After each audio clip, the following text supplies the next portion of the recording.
तालिबान हुकूमत की तश्कील का ऐलान हो गया है। अफगानिस्तान में सरकार की तश्कील की तारीख का ऐलान हो गया है। वुज़राए कलमदानों के नाम का ऐलान हुआ है। मुल्ला हसन तालिबान सरकार के चीफ हुए हैं। रिपोर्ट के मुताबिक तालिबान हुकूमत में डिप्टी चीफ हुए हैं बरादर। ये रिपोर्ट सामने आई है। बड़ी खबर आपको बता रहे हैं। तालिबान सरकार को लेकर अब तक जो अटकलें लगी हुई थी उसकी तस्वीर साफ होती नजर आ रही है। रिपोर्ट के हवाले से बड़ी खबर आपको बता रही है कि तालिबान हुकूमत की तश्कील का ऐलान कर दिया गया है। अफगानिस्तान में सरकार की तश्कील की तारीख का ऐलान हो गया है। वुज़रा और कमलदानों के नाम का ऐलान हुआ है। मुल्ला हसन तालिबान सरकार के चीफ हुए हैं। रिपोर्ट के मुताबिक तालिबान हुकूमत में डिप्टी चीफ हुए हैं बरादर। तो अफगानिस्तान में तालिबान सरकार को लेकर तमाम तरह की खबरें आ रही थी और इस बीच ये भी कहा जा रहा था कि तालिबान और हक्कानी नेटवर्क के बीच आपस में ही खींचतान का माहौल है।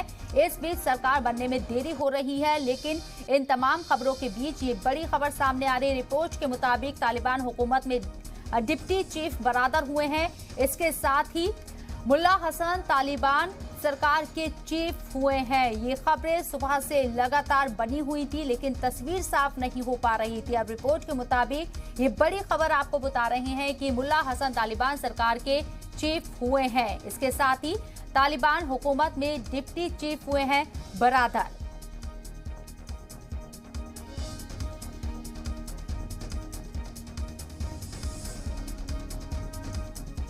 तो अफगानिस्तान से जुड़ी तमाम छोटी बड़ी खबरें आपको हम अपडेट दे रही हैं। इस बीच जो बड़ी खबर आई है वो आपको बता रही हैं। तालिबान हुकूमत की तश्कील का ऐलान हो गया है। अफगानिस्तान में सरकार की तश्कील की तारीख का ऐलान कर दिया गया है। इसके साथ ही वुज़रा और कमलदानों के नाम का भी ऐलान कर दिया गया है। इसमें मुल्ला हसन तालिबान सरकार के चीफ हुए हैं। रिपोर्ट के मुताबिक जो रिपोर्ट सामने आई है, तालिबान हुकूमत में डिप्टी चीफ हुए हैं बरादर।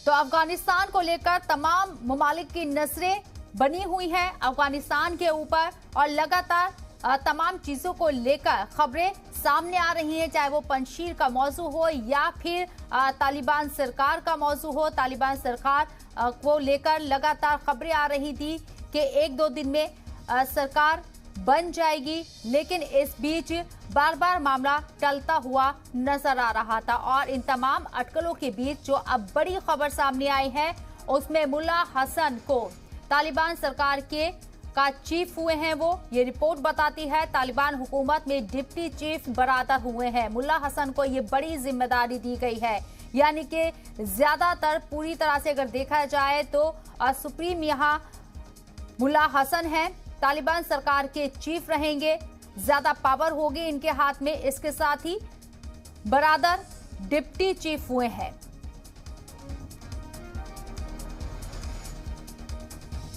बहुत ज्यादा पशोपेश का माहौल था अफगानिस्तान के अंदर। तालिबान सरकार को लेकर आपस में ही फूट की खबरें भी सामने आ रही थी कि जो तालिबान के साथ जो लोग जुड़े हुए हैं और सरकार बनाने को लेकर जिस तरीके से वो अपने दायरे को बढ़ाना चाहते हैं या ज्यादा पावर जो है वो हाथ में रखना चाहते हैं, दो फाड़ होती हुई नजर आई थी तालिबान की जो ये पूरा ग्रुप है। लेकिन अब इस बीच ये खबर सामने आई है और इसी के साथ ये भी क्लियर होता नजर आ रहा है कि अब तालिबान के अंदर हुकूमत तश्कील हो रही है और अफगानिस्तान में सरकार की तश्कील की तारीख का ऐलान कर दिया गया है। इसी बीच वुज़रा और कलमदानों के नाम का ऐलान कर दिया गया है। मुल्ला हसन तालिबान सरकार के चीफ हुए हैं। बड़ी जिम्मेदारी मुल्ला हसन के कंधों पर है। बड़ा चैलेंज उनके सामने होगा। अफगानिस्तान के मौजूदा जो हालात हैं, पाकिस्तान एक तरीके से तालिबान के ऊपर अपना दबदबा कायम करना चाहता है। जिस तरीके से हमने देखा है पंजशीर के अंदर पाकिस्तानी जो आर्मी है वो किस तरीके से हवाई फायर करती हुई नजर आई थी पंजशीर की लड़ाई में, जबकि ये अंदरूनी मामला था। ऐसे में पाकिस्तान को किस तरीके से हैंडल करेंगे मुल्ला हसन, ये भी देखना होगा। इसी बीच जो खबर है कि बरादर जो है तालिबान हुकूमत के डिप्टी चीफ हुए हैं। ये बड़ी जिम्मेदारी इन लोगों के कंधे पर इसलिए होगी क्योंकि पाकिस्तान लगातार इंटरफेयर कर रहा है और अब